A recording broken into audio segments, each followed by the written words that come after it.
গাজায় সাময়িক যুদ্ধবিরতির পর এখন দুই ধরনের আলোচনা চলছে, একটা নীরব হিসেবে আঞ্চলিক, অন্যটা তীব্র নৈতিক এবং বিশ্বজুড়ে ছড়িয়ে পড়া। প্রথমটি হচ্ছে কূটনৈতিক, গোয়েন্দা সংস্থা এবং অভিজ্ঞ রাজনৈতিক নেতৃত্বের মধ্যকার আড়ালের কথাবার্তা। দ্বিতীয়টি ছড়িয়ে আছে আমাদের সময় রেখায়, মানুষের ক্ষোভ আর সংহতিতে ভরা, যা ভয়াবহতার প্রতি স্বাভাবিক ও মানবিক প্রতিক্রিয়া। প্রথম আলাপচারিতায় নতুন শক্তির মানচিত্র আঁকা হচ্ছে, আর দ্বিতীয়টি বলছে বিশ্বাসভঙ্গ ও প্রতারণার গল্প। তাহলে আঞ্চলিক রাজধানীগুলো থেকে এক ধরনের স্পষ্ট বার্তা আসে, এই যুদ্ধ শেষ, শুধু অস্ত্রের ভাষায় নয়, রাজনীতির প্রেক্ষাপটেও। যারা রাষ্ট্র পরিচালনা করে তাদের চোখে এই চুক্তি একটি ফিরে না যাওয়ার মোড়।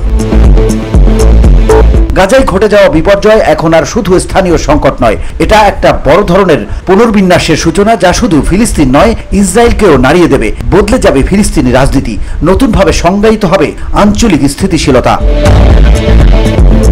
এই নতুন হিসেব নিকেশে হামাস এমনকি পুরো রাজনৈতিক ইসলাম আন্দোলনকে মূলধারার রাজনীতি থেকে ছাঁটাই করে ফেলা হচ্ছে। অঞ্চল জুড়ে যে নতুন নেতৃত্ব গড়ে উঠেছে তা স্থিতিশীলতা, ব্যবসা ও নিয়ন্ত্রিত আধুনিকতার পক্ষে অবস্থান নিয়েছে। তাদের চোখে এসব আন্দোলন এখন শুধু বিশৃঙ্খলার পুরনো চিহ্ন। এই চিন্তাধারা পশ্চিম তীরেও বিস্তৃত হবে, কারণ নতুন আঞ্চলিক ব্যবস্থায় শাসন ক্ষমতা হচ্ছে সবচেয়ে গুরুত্বপূর্ণ বিষয়।